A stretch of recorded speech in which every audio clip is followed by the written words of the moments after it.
Good evening, everyone. And welcome to Monday Night Chat with SK. Tonight, we're going to be talking about leadership, and leadership is not loud, leadership is intentional. And so, tonight, the three of us are going to discuss with you how we lead ourselves, how we lead in our roles, and how we lead in our communities. And so, for the month of January, I wanted to focus on leadership because, Martin Luther King was a dynamic leader.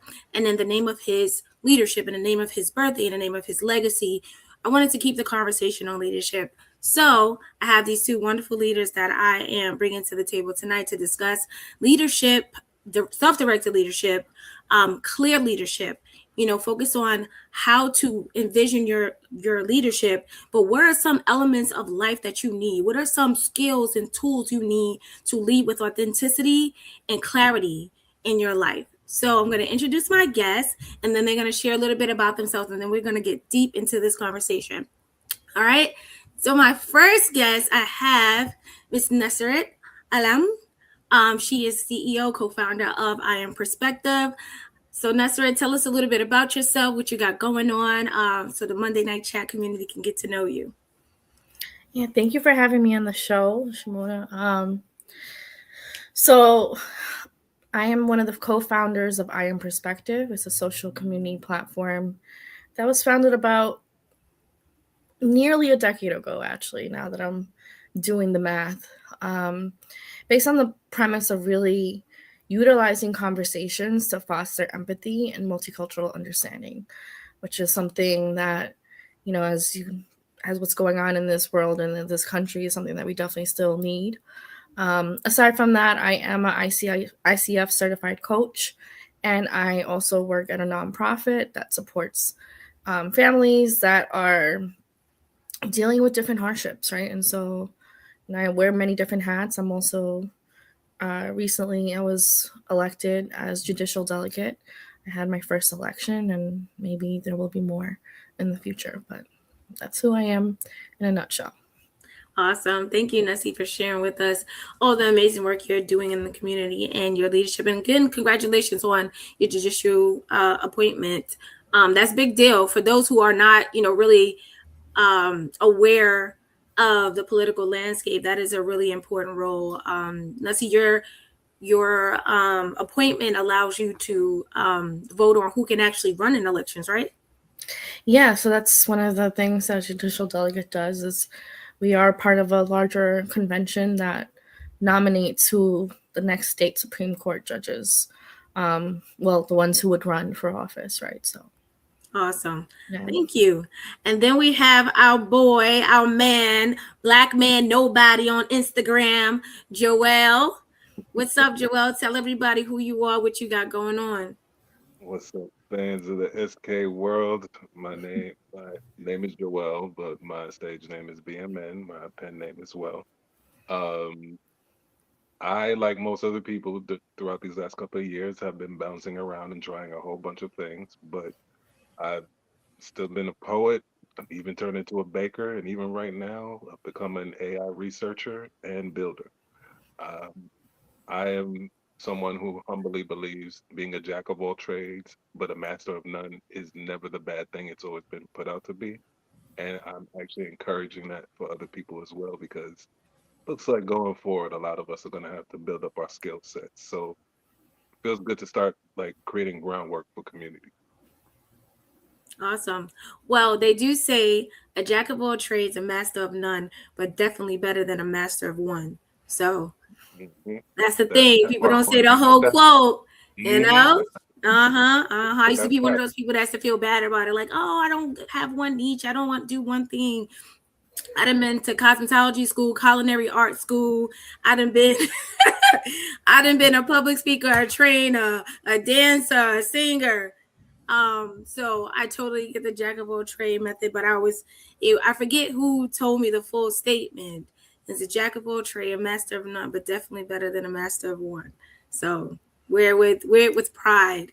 So thank you so much for both of you for joining Monday Night Chat and engaging in these conversations with me when Monday Night Chat originated. You both were key guests on that during that time as well. So I wanted to bring you back for a new conversation around leadership. And so the first question I want to ask to kind of get us grounded and kind of like break the ice and disarm us a little bit with our nerves around this conversation is when was the last time you realized you were leading your life well or not so well? And y'all know how I get down. So alphabetical order. So Joelle, what were you talking about? Like, what was the last time you felt like you were leading your life well or not so well? If I have to be really honest, this is probably the first time in my life where I think I'm living my life well. And it's not the lack of hardship, because I have more hardship than I can stand, but I call it a good thing because it's the first time I've ever had clarity about who I am, what I'm feeling, where I'm at, and what's missing.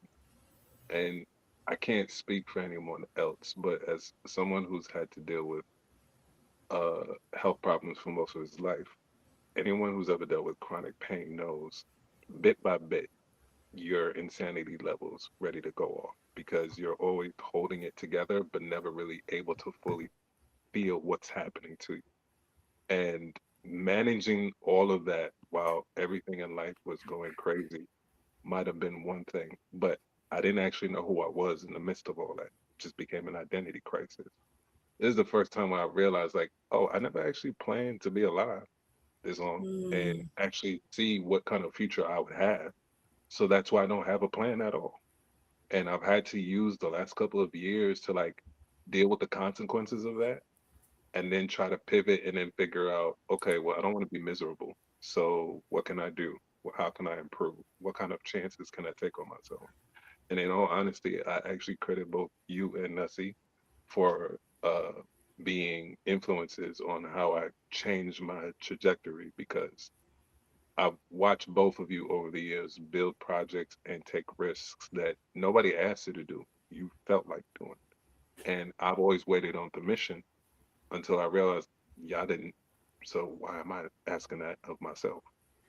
And slowly but surely, it's gotten me to this point right now where it's like, as much as my back is against the wall, I have a level of confidence I just did not have before. So it would be, awesome. Yeah, yeah. Well, I just want to say, like, we're both Aries women, so it's like a cheat sheet, we was born to lead. No, I'm just kidding. No, definitely I appreciate the acknowledgement, but I can honestly tell you that even though I wouldn't necessarily say there are some things I felt like I was asking permission for, waiting for permission for, but I would definitely say that there were times when I stalled because I was waiting for validation. Like, hey, look at this thing. Could you proofread it? Could you make sure it's perfect? Because if it's not perfect, I'm not putting it out because I'm not putting out nothing that's imperfect. And I would procrastinate on things that I knew that was already great because I did it, but I needed to hear someone say, oh, you're good, you're great, you're great. And it took me to what, I'm about to be 45 this year, to say to myself, you don't need validation. The only validation you need is your own. And guess what? If it's not perfect, so what? And it took me into this, these 40s to get that. So I tell people all the time, like, and a lot of it doesn't necessarily have to do with age. It just happened for me at that time because I know some people that the light comes on even before that. It just didn't present itself or reveal itself until now, right? And so I definitely appreciate you saying, like, I didn't always have it together, but today's a new day and I get to do something and choose something different. So thanks for that. So Nussie, same question. Yeah. Such a deep question for an icebreaker. I break the ice. I'm breaking what's called the icebergs. Yeah, they look like glaciers. This is not no cup of ice. This is You know, I was listening to both of your short shares and I'm like, the age 40 was definitely a pivotal moment, but I don't know if it's necessarily that age or just everything that's been happening. I think in maybe the last year or two, there has been kind of a feeling of a loss of control. As you know, like as Aries women, we need our control. And so not feeling like there's a level of control and not necessarily because it's my doing, but because of what's happening in the country and in the world around us, right? And so even for the work that I was doing, I'm like, is this something that I can really do in this time and space, right? Is this something that is going to work for me? Are there changes that I had to make? As I mentioned, I've been in business for a long time, and things have had to shift. And within that thing shifting, you start to lose a little bit of trust in yourself, right? Of like, wait, where is this that I'm going? Where am I going? What am I doing? Um, but also, on the professional end of things, that's how I felt. But I feel like on a personal note, um, after the age of 40, there was just some things that shifted in a positive way where maybe I do care less, or I am more self-assured and confident, and just it is what it is. Like, I kind of understand now, like like I can't even imagine myself as a senior citizen, and like, like the things that I might say at that point. Right? Like, because I'm like, I already just don't care now. So I'm like, what's gonna come? And so um I think with more peace and ease and understanding in that area, I do feel more confident, which then, you know, hopefully translates over onto the other side of things. Yeah, I think one of the tools I've used in my 40s that I didn't necessarily use in my younger years was the 8 dimensions of wellness. Like, Mm. I felt like if I didn't have a good job or my finances wasn't well, my whole life, like, my life is over, everything is right.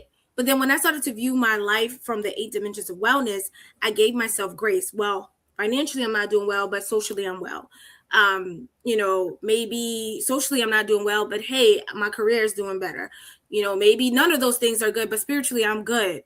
And so when I looked at life from these different levels, and I managed my life based on those 8 dimensions, not like across the board, got to be all A's, and realized that sometimes there's a pendulum that happens where something will be going well and something won't be. And I don't have to crash out because that one thing is going on, because I can still be grateful for the things that are working well. I want to say this last six, maybe this last, I want to say this last 6 years. This last 6 years has been the most stable my housing has been in my entire life, right? From being a teenager, leaving home. And I've been on my own since I was 17, 18. And this last 6 years is the most stable I've ever been. So could you imagine prior to this what I felt about myself? Like, if I couldn't stabilize home, I was a parent and things were going on. My career went up and down. Educationally, I didn't know what I wanted to do in my life. So I always felt like I wasn't measuring up, like I wasn't I wasn't keeping up with, everyone else, like I wasn't meeting the mark.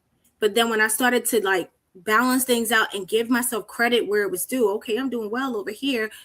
Not doing so well now, but I'm doing great over here. It gave me that peace of mind I needed to just operate and just move and move. Okay, maybe because this over here is not doing so well, I need to put a little bit more attention and effort here. Over here is pretty good, so let me maintain and sustain that. And so to me, those were the things that in my 40s, like, I think Nessie and I are both saying, like, it was something that just was like, there's certain things I'd be like, I love a couch with a TV and Right. nice something to eat. But in my 20s, I had to be outside. I had to be in the thing. I had major FOMO. Had to be in the know. I was gonna disappear. Joelle, you had something to share? Because we all in our 40s. I've been trying to figure this out for a minute now. Do you feel like the terms of being 40 work vastly different for us specifically than any generation that came before us? Because I feel like beforehand, 40s is just like, all right, you're getting close to midlife crisis if you don't got it together, or you like can now finally enjoy your life if you do have it together, because now that hard work from beforehand is already taken care of. So it's supposed to be like you ride on through it. But I feel like for us, we never caught a break. It's just been one epic Mm. problem after another, and it was living our lives in the midst of each of those epic problems. So it's like I I just don't feel like know. Good. no, I was gonna say like I feel like ever since I turned 40, like the world has flipped upside down like multiple times right in front of my face, and I've just had to like continue pivoting until I just decided I don't need to wait on this to get back together again. I'm gonna just sit over here and do my own thing. I'm just gonna take care of me. Leave that Mm, alone. I think it's a combination of Mm, um, maybe what's happening in this world, but also like compared to previous generations, we're probably the most emotionally intelligent, mm-hmm. um, with the mhm, privilege of even thinking about what's happening in our lives. Or like I think like at least my parents and like my uncles and aunts, I feel like in their 40s or maybe more on autopilot, right? Like they mhm, have always said your 40s are your most like difficult years. You have, depending on whether you have kids or not, right? Like you have many 40-year-olds are raising kids on one end, and then they're also dealing with like their parents on the other end, right? And so you kind of have maybe the most amount of expectations. Um, in the past, I guess if you're not as in tuned into your emotions and what you're going through, like that probably looked different than like what your stereotypical men bought their fancy cars and women did whatever they did, right? Like it just looked differently because you're not so in touch with your emotions. And for us, we don't have the money to go buy a fancy car anyway, right? And so Right. we're gonna have to figure something else out. And so Yeah, I think I have a unique like it's not like I'm like I lived in a bubble per mm, se, but when I think about generations, I think about of course my parents.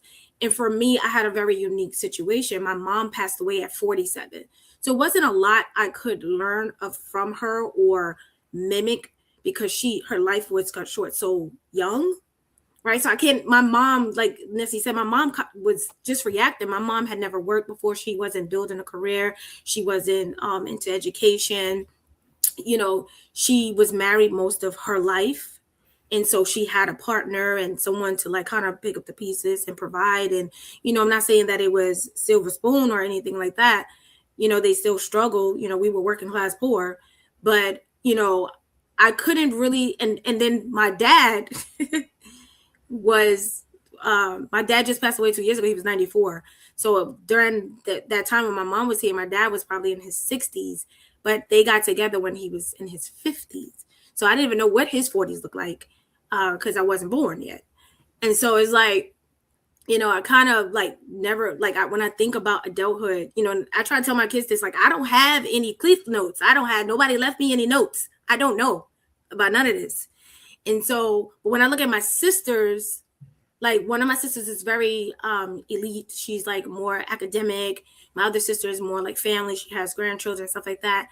And it's like really hard to gauge, like, but like Nessie said, our generation, and I agree, we are very emotionally intelligent. And I think when I look at the past about my mom and dad, my dad was very he was a very calm man. He was very like low key, but my mom was very like boisterous and ambitious. And even though like I said, she didn't work, she was a PTA for everything, and she was in everything. She was very community oriented. DT 37 Eastern Star.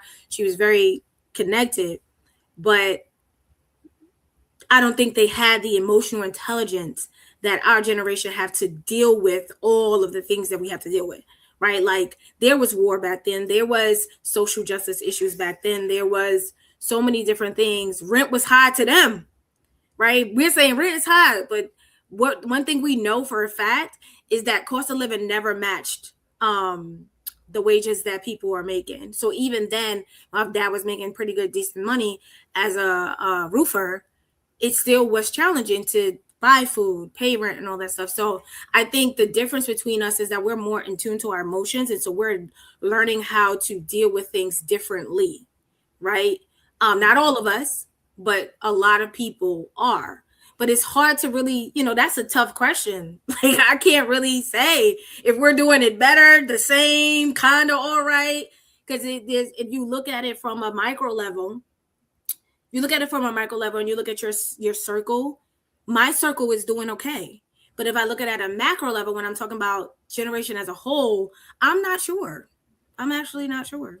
So yeah, okay. but thanks for bringing that to the table, Yeah. because that was different. Call it out. What y'all think y'all doing good? Nah, we need No, to put I a mean, pool out there. You yeah, know. but we'll see. because specifically I brought it up because especially if we talk in terms of leadership, Mm-hmm. nothing very, you did bring up a great point. Like our generation really has emotional intelligence in the bag in a way no other group of humans ever did before us. And we have the internet. So our communication styles are in such an enhanced state that literally we can now tell how many different other people around the world can step up into a leadership roles because they know something about themselves and about humanity that a lot of people struggle with, or just even thinking in the terms of like even when we had like this era of like legendary leaders like Dr. King, Malcolm X, all those people back then, there were a lot of people on the ground level who were leaders in their communities and in the environments that they were from, but we'll never know their name because they weren't recorded in history like that. And Right. yet, here and now, though, we are able to put ourselves out, advocate for ourselves. We don't even need to wait on anybody to have a problem. We can go seeking the problems ourselves now just because this is how much information everybody's able to group together. But I still realize that, like, it's a very distinct issue between how many of us actually are aware, paying attention, and understand that it starts from within, and then seeing how many other people are still outside just waiting for somebody to save them. Yeah. I mean, I think there's little pockets of people who are still waiting for someone to save them. And, like I think about it too in regards to my career is like I just recently had that mindset, like kind of like I was thinking that I needed to be attached to a certain organization that was going to help me land and grow in my profession. I was trying to continuously prove that I had skills and talent and value that could, be, celebrated at these organizations. But what I realized is that because what I got accused of a lot of times is stepping over toes, or you know uh they said that I dream beyond the boundaries. And Nancy, you're chuckling because boundaries. What's that? What do you mean? Are there gates to professionalism? And so I realized one thing: I was fighting organizations to be the place to land and kind of incubate the talent I had, but I realized that I had to create the space to do that for myself. I could no longer keep begging organizations to see my talent and be able to use it in a way that it would be real valuable because they didn't understand it or know it because it belonged to me. So now Not I even that understand they I don't have to create, understand and know it. It's not even that they don't understand it or know it. It's that they don't want that. right? They don't care. They don't They care. actually don't It care. doesn't serve them, right? Right. Like, And what's crazy is I used to be like, but do you know how great this is? And they would see the change, they would see the growth, they would see the talent, they would tell me, oh, Shimona, you're amazing, da da da da. Okay, but you want to keep me in this box. You don't really want my leadership. You don't really want to see my talent. You don't really want me to stretch my wings. You want to shrink me to do what you want me to do so you can contain it. And as long as you can contain it, it's okay. But if you can't contain it, then it's a problem.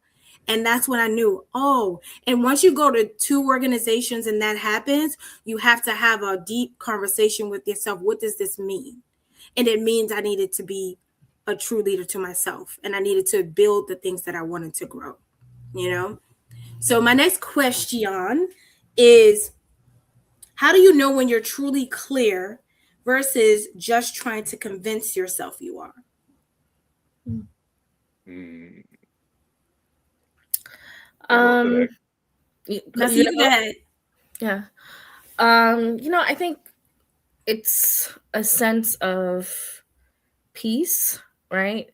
When you're not in alignment with the two, right? When you're not in alignment, um, you feel it in various ways, whether you feel it in your body, you feel it in your nerves, right? It shows up.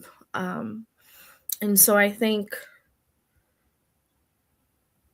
yeah, it's, um, I've been in different jobs over the years, as you were sharing just now, right? I've been in different jobs. And I always knew when it was time to go. And I always knew when, like, this just was not right, right? Whether it was a ethical, moral issue, whether it was, you're not appreciating all the talent and intelligence that I'm bringing to the table. And I know that it's not like you're not going to go anywhere, right? Like I had this one job, right? I still think about this. It was one of my first jobs out of college, and this is in Great Neck, New York. For those of you who may or may not be familiar with that neighborhood, and there was a group of people who worked there who've been there for years and years, and then you had, they were just starting to expand, so they just hired a whole bunch of new people, younger people. At that time, I was still in my 20s, and there were no set lunch breaks, right? Then they started seeing that we started hanging out with each other. Mind you, there was nothing at this job that would require anyone to be anywhere at any specific time, right? Like you had certain deadlines, and as long as you met it, you were good. You could have lunch with whoever you want. You could have lunch with the whole office if you really want to. Sometimes people wanted to join our little group of people because it was like actually fun, right? Like you're actually getting along with your coworkers. So we started having these lunches, these great big lunches. And then all of a sudden, they created this policy where they had people working 2 separate shifts and assigned lunch times. And I was like, oh, okay. I was like, okay. I'm like, I see what they're doing. And I'm like, yeah, I'm not, no. Like, and I'm like, it's my time to go when they start doing things like that. And it's right. always kind of know when it's your time to go. You want to police my social environment. You want to police my, my work environment. That, yeah, that's wild. So I got to follow up to that. Mm-hmm. So knowing when you were clear, like what were the things that clouded your judgment? Like, people's opinion, fear, urgency, what are some things that kind of clouded your judgment when? I mean, money is always something, right? If you leave something, you're in a secure job and you have something going on, right? Why would you leave that for the unknown, right? And so money. Yeah, I guess to some level, like the people around, maybe my parents more so than anything. Like, what are you gonna leave your government job for? What business, right? I was working at NYCHA when I left to not start I Am Perspective, but to really invest in I Am Perspective, where I knew that working at NYCHA was not going to do it. It was not my space. It was turning me into this mean person that I'm not, right? And so, like, yeah, the stability, the financial aspect of things, that's really what it is. Like, stepping back out into the unknown and having to start all over. And so, yeah. What do you think that you had available to you to like start like being firm on that and making the decision? Because a lot of people deal with those same type of challenges. Like, okay, I have to provide for myself. I have to feed my family. My family's expecting something of me. What was it that you feel like that was in you that gave you that push or that ability to make those decisions? I mean, one, I felt at that time I had been doing I Am Perspective as a side thing for a while anyway, right? And I recognized what the possibilities were, but it was never really just in me, being very honest. It was because I had support, right? Like I knew that if I was leaving, which is something, I was privileged, like I did not have to worry about rent. Okay, right? Privilege. And that was something I'm like, this is at this moment in life, this is something that I can afford to do, right? And so that part, like being financially stable, having a place to live, right? And then also being confident in what I was working on, right? Because it was at that time taking off in a very significant way. And so I saw the real-time benefits of what was possible. And it didn't feel as much like a dream as something that, like, no, this is real. There's something really here. And so, yeah. Joelle, what are your signals? Like, what do you listen to? Do you listen to your body? Do you listen to, your spirit when you're making a strong decision like that, or a really big decision like leaving a job or starting a business or anything? What is the thing that kind of like helps you to like kind of turn that light on? So technically for me now, it's like a three-tiered step. Mm-hmm. So mind you, I never used to do any of this before. So this is all recent within the last 2 to 3 years. But I know now how to listen to my spirit and understand that I have actually been in touch with my spirit since I was a child. But, unfortunately, children can't express themselves past a certain way. And for most of my life, I was just gaslit and treated like I was crazy because of what I was trying to emote, but could not find the words to make another human being understand. So now I realize that my spirit, whenever I'm listening to it, is literally taking me down the path that it said it would. And I don't have to fight that. Then secondly, my heart. I've always had a big heart, but I've felt like the way that I've shared it with other people and for other purposes, I've watched myself continuously get taken advantage of. And similar to what you said earlier, Shimona, about like being put into a box, I've had to come to terms with the fact that generally most people I've encountered throughout my life and probably will going forward, like the idea of me, they do not like the reality of me because they have no interest in really who I am as a person. They have an interest in my Mm-hmm. talent, skills, and awareness. And then third is mentally, like I can now understand when my brain is trying to get me to pay attention to something or acknowledge something, especially as someone who has a late diagnosed ADHD and autism. I've had to sit back these last 2 years and really unpack what that meant and then recognize how much of the tism was in my life for most of what I could remember. Mm-hmm. And there are so many things I would ignore, dismiss, wasn't sure about because I didn't have any confidence in myself. I was shot in the foot from the very beginning. So it's like, it also is very hard when you are quote unquote an old soul and you are aware of things and can say things to people at a young age that technically someone that young should just not know. But then that Right. also forced me to be tasked with responsibilities from other adults without knowing why or what it was meant to do. So a lot of my awareness about what was best for me in life was just in disarray for the longest time. So this is now probably the first time that I've actually seen cohesion and coordination for it all. And now that I know how to listen to each three sides, if I feel doubt for anything, then I don't need to question myself anymore. I'm just like, stop Mm. what you're doing, walk away, nothing. Either you trust me or you don't trust me. And if you don't trust me, then why are we talking? Right. And so I feel like as long as I'm able to hold myself to that regard, that's one thing. But also in terms of not just leadership, but just being someone who has compassion and can show awareness about perspective. Anything that I do that doesn't just affect me now affects anybody around me, other people involved. That means I have an inherent responsibility to watch what I'm doing for the reason that I'm doing it. And if I don't want anything to shut me down, if I don't want anybody to tell me I'm wrong, if I don't want to feel like I'm out of place, then I need to at least commit to the notion that if I'm going to listen to these parts about myself, that they're also making sure that I'm not a trigger for anything, that I'm not here to mess up something for someone else, but instead to just show them a different way, a different path. Mm-hmm. I think going through self evaluation and internal inventory helped me to identify my blind spots. Um, and one of my truest blind spots I told you what was like that need for instant like external validation. Like I needed people to agree with it. And then I said, well, where did that come from, Shimona? Like, Mm-hmm. when did you start needing people's approval? And the reality is my entire life, right? I'm the middle child of five.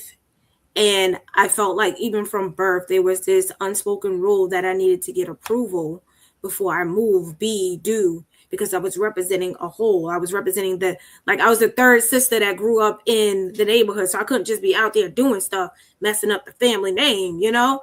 And so I had to know how to fight, had to be cute, you know? It was just like, these unspoken rules, right, that existed. And then if your older sibling does well in life, you couldn't then turn around and be the fuck up, excuse my language. So it was like always like these, like I said, invisible rules or expectations that I had in my mind. Nobody said it. There wasn't no one that gave me like a orientation when I was born, like, hey, read this when you can and make sure you follow the rules. It just was like Mhm. unspoken. It was like you saw it, you gravitated to it. And so I just I when I realized, when I got to the deep parts of myself, and I realized, where did this come from, when did this start, how is it showing up, when I started questioning myself. Because before, when I was unhealed, I used to question everybody else. I used to evaluate what everybody else was doing, what they're doing to me, what they're doing around me, why they acting like that towards me, why they didn't love me or appreciate me. When in fact, when I got to my 40s, I realized I wasn't doing that for me. Right. And I wanted, when you were talking, Joelle, I wanted to ask you, what does confidence look like to you? Mm. I'll take your question and add a caveat. Okay. Confidence to me is subtle appreciation. And I know that that doesn't generally go with the definition, I mean, the dictionary definition of confidence. But the reason I say that is because truly knowing what you're doing is just having this awareness within you, just like, I have the facts on my side. I've done my part. I know exactly what this is, not just because it's my perspective or another person's, it's because it was rooted in fact that this is what this is. That's one thing to me, but also especially because coming from the standpoint of me being a man and being a very emotional one in a space where no one ever with testosterone taught me what being emotional was, meant, or could be. All I have are these stoic standards or toxic standards, and that's it. Nothing in between, no middle ground, nothing else expressed.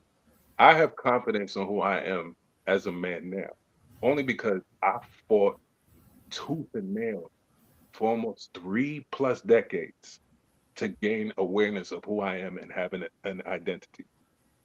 So now when I state anything, even if I somewhat feel unsure, what I am confident is my mind has retained so much information that some part of that's got to be true. And even Mm, if I don't know it automatically, I know how to do the work so I can make sure I get the rest of that information. But it's me knowing I've already done the work, and not only that, I can still keep going with it. I won't have to stop. mm, That's what to me really separates a lot of people who, especially in leadership positions, they claim what they can do, what their worth is, and how they can pull it off, but they can't show you the work. mm, And that to me is the most important part. I feel like confidence is always coming because you can show your work. mm-hmm. Nessie, do you think confidence stays forever? Like you get it and it stays and you're just confident for the rest of your life? Definitely not. I mean, I think I think there's obviously different levels of confidence, right? There's your what we traditionally think of confidence of, like, you're able to step on a stage and speak or whatever, right? And that kind of confidence. Um, you know, that's a level of bravery and confidence that can come and go, and maybe you get to even train yourself in that way.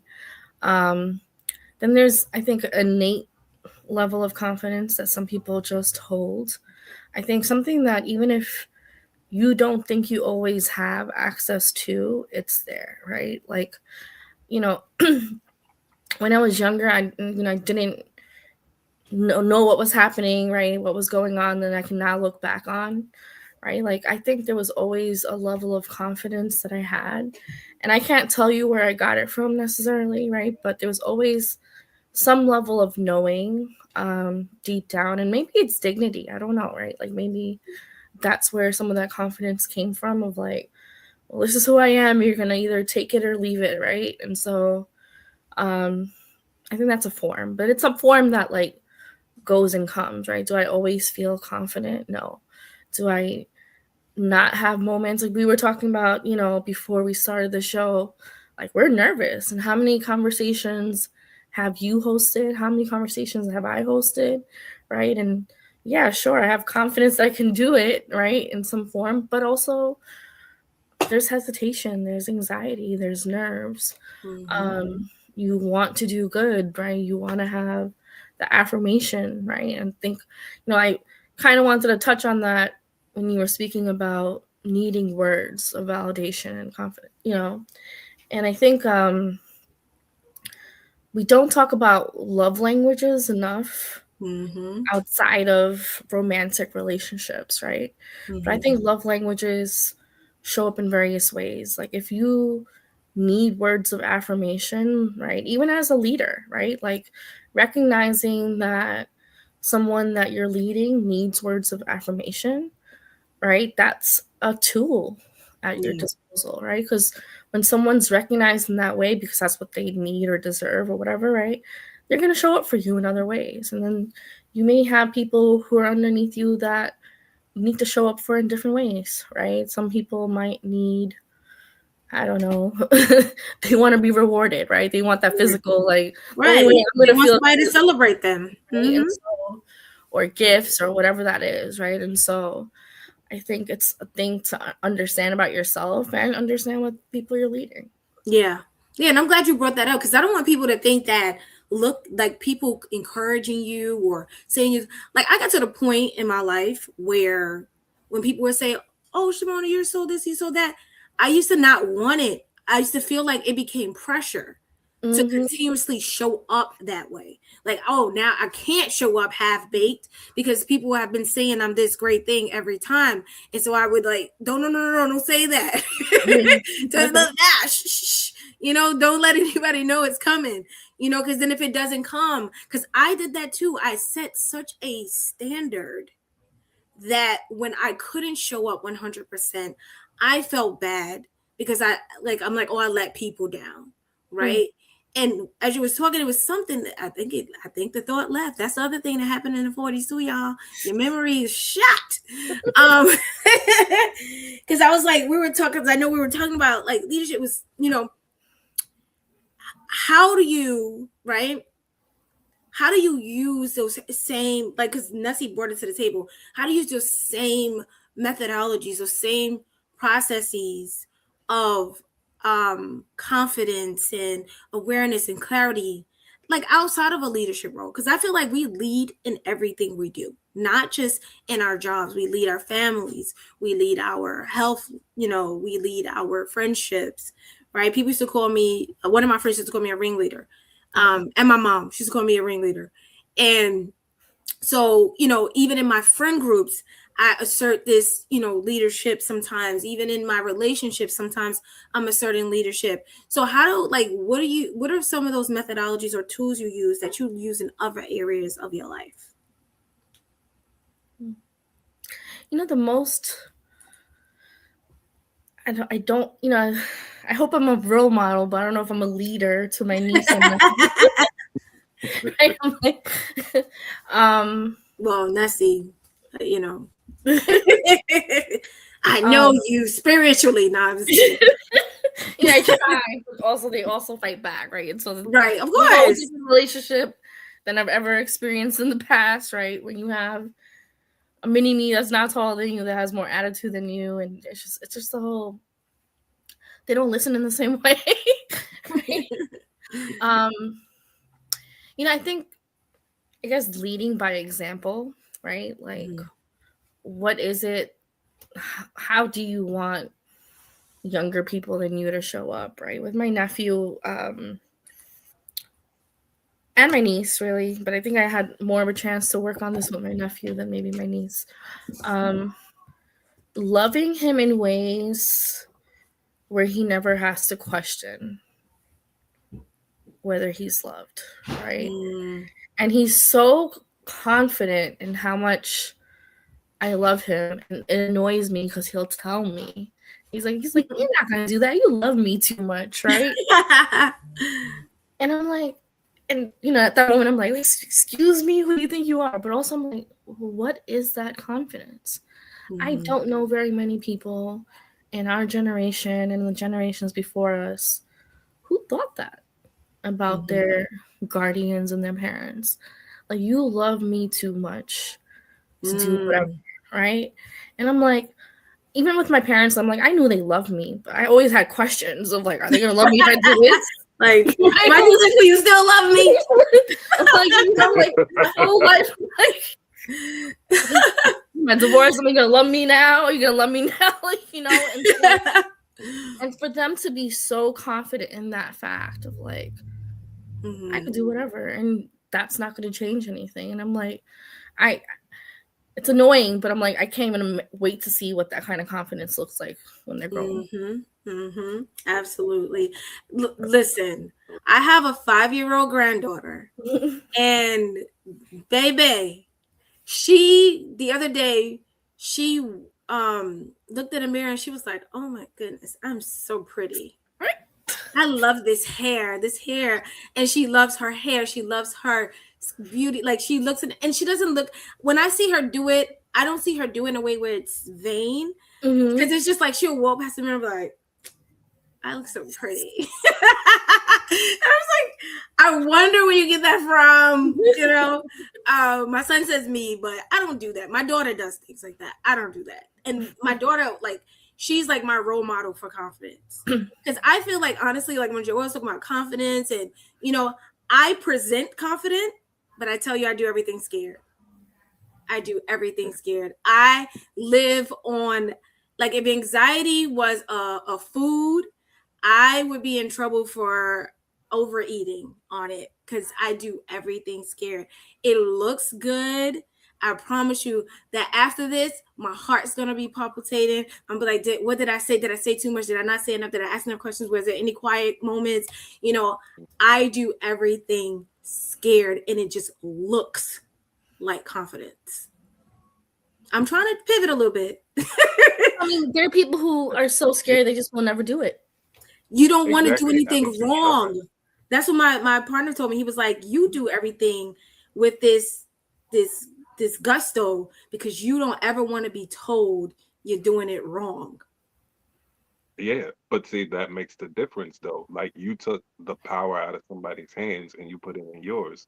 Therefore, even if you are scared, the look of confidence comes from the fact that the permission is already yours. And I feel like that's what we was talking about earlier. Like both you and Nessie brought up several great points. And then I gotta ask myself this question right here. It's like, especially just bringing up your daughter for a second. How can she be as confident as she is? How can your granddaughter be as confident as she is? They haven't learned that much in life to have that feeling. But is that the issue? No, it's because you poured into them. I'm not gonna sit here and say like our families didn't love us. But of course they did. They got us as far as they could with the limitations that they were working with. But as we spoke about earlier, we are this generation of emotionally intelligent people. That means we spend a lot of time worrying about other people's mistakes. And then in turn with that, then we incorporated it into our belief that like I can't make none of those mistakes those people make. So like I feel like in general, it's changed so much of the interpretation of like what a role is at this point, because that's really realistically what we have big issues with. Like these roles that we've taken on, especially if you want to be in leadership, it's always reduced to what you do, your output, and that's it. But at the end of the day, it's not the real thing. Is like I'm still a human being before the role. Therefore, it's just like at one point or another, it's just gonna be like, what can we do to what can we do to at least acknowledge and then treat ourselves with kindness under the assumption that like, all right, even if I don't know exactly what this is or how I got or what I'm doing it, don't I have the tools already? Don't I have don't I have what I need to at least make some kind of motion happen with this? And I feel like all three of us, we've been down this road plenty of times before. It's just that the whole thing is just like, can I do it? I don't know. I don't know. Who should I ask? Where should I go? What should I say? Da da da da da. But then you always get this voice in the back of your head, be like, you got it or not? You do. Let's go. And you're just gonna get it over with. Think about how many times all of us, the events that we've done together and the activities that we've been a part of. It was a lot of like, I don't do this one. I don't know. I think And yet I learned the biggest lessons making mistakes. Like exactly. I encourage making mistakes, you know, because Yeah. I wouldn't be as wise as I was if I couldn't look back. I was like, I did that was dumb. and they'd be like, well, someone come to me and be like, hey, I'm going to do this. Like, hey, so Mhm. if you do it that way, this might be the outcome. Because then you can become more empathetic. You can become more resourceful to people. Because Exactly. I get so excited when someone comes to me about to make a mistake. I'm like, hey, I did that and I fell on my face. Here's what you should do. Or here's, Remember that. do you mind if I share something with you? Or even tell the mistake I made and let them come up with a better solution, right? Like I Exactly. did that and this is what the outcome was, And you so recognize the process about it, which is the main thing. It's just like, especially when it comes to younger people, that's really one of their biggest concerns, looking stupid to anybody else in a way that we never could, because now for them everything is social media Mm-hmm. worthy. So everything is going to be put online in a way that can never be removed. We only have to worry about it in our local environment. So we understand after all everything that we've done, making mistakes, failure is all practice. That's what you're supposed to do. You mm-hmm. never earned anything in life without failing. It is literally impossible. So why is our system so rigid that we only can expect the perfection and demand compliance through those roles? It's, if we can't be whole human beings, then what is effectively the point in being a leader? Because you have to What do you show think it more of is, yourself. Joel? What do you think it is? What do Honestly, you think is the thing that keeps telling our systems that making mistakes is wrong or horrible, or like what do you think that is? What do you think that comes from? I think, okay, from a neurospicy point of view, pattern recognition. You just keep paying attention and you recognize A plus B does not equal C. And no matter how many times you keep asking, everybody want to say otherwise. So it's just a party that realizes if this isn't right, what else isn't? Because you Mm-hmm. keep telling me this, but I can see opposite. So what if the things you've been telling me this entire time is not what it is this entire time? So I feel like once that feeling creeps up on you, that's one thing. But maybe, I don't know. I really do just believe it's intuition at the end of the day. It's just like, I really do believe that for you to be where you are in life, whatever it is that's happening, the tools that you have, the awareness that you have, and the intelligence that you come equipped with, those three things alone give you enough to work with. If Yeah. there's something that you do or don't know, you at least have the ability to go at your very best, try to figure it out. And if you're limited, you can at least attest to the fact that you're limited. It's those moments where you just don't care about any of that information and you still want to say the wrong answer anyway. That's where a problem comes. Yeah, I personally think that it comes from societal norms, societal Hmm. expectations, structured religion, um, Hmm. bad parenting. I want to say bad Fair, parenting, but like fair. unhealed, you know, emotionally intelligent parenting. Not that our parents were bad parents or even the because when I say parents, I don't even mean mine. I'm saying Mm-hmm. our teachers, our faith leaders, all of these people were helping us build our personal inventory, and they were giving us information. A lot of that information had rigid rules that had no breathing room or context that help you Hmm. say, okay, if I make said mistake, what is the consequence? And if that's the consequence, how bad is it? Because okay, I deal with the consequences. Am I gonna die? And a lot of times, I don't know what religion y'all from. Everything that you did wrong, you was gonna die and go to Yeah. hell. Well, Same here. I had the guilty parenting, like, oh, if this is what you do, I'm gonna have a heart attack. I don't know. Right. I also came from immigrant parents where, sorry, you would get a 99 on the citywide tests, and my dad would like be like, well, where's the other 1%? Right. And it's like it's And they have you take a translated. grade. I'm like, but you can't even get 100. Right. And you You only can't have even get 100. 99. So you can never be perfect. Like, like Dude, I feel like, look, I got a 75. I passed. We Exactly. okay And with they look at it, but then they look at you like, pass what? Well, you pass. You ain't pass that. me. But That, see, that's the thing. Like, I wouldn't say this is an American experience, but mhm, my parents were American. My mom, she didn't, my mom valued living your life, the way you wanted to, as long as you got something to eat and something where to sleep. That was my mom's main concern. My mom didn't preach about education. She didn't preach about my salvation. She sent us to church, but it wasn't like if you don't go to church, you're going to hell. And if you don't get married, da da da. She didn't put those rigid things on me. But, we're gonna wrap in a second. But what I think is, I think there should be a both and, right? I don't do this with my kids. I don't, question, or put demands on them of how they could lead their lives and where it's going to take them. But I do stay curious and add insight and give them my life lessons, and but they get to choose for themselves. But then I also do try to incorporate some structure, some understanding, because not having any standards in Yeah. or having too many can take you either way, right? So but I like I said, like I was sitting here like, should I say it, because I don't want to get in trouble, but it's the facts. That feeling of perfectionism came from our upbringing and our environments. No, you're absolutely right. And then to go back to the question from before, if one of the major things that was always missing from my parents' era was accountability, then I feel like that is one of the premier things that our generation really takes to heart. Like even in terms of your own kids, Shimona, doesn't matter what you say, good, bad, or indifferent.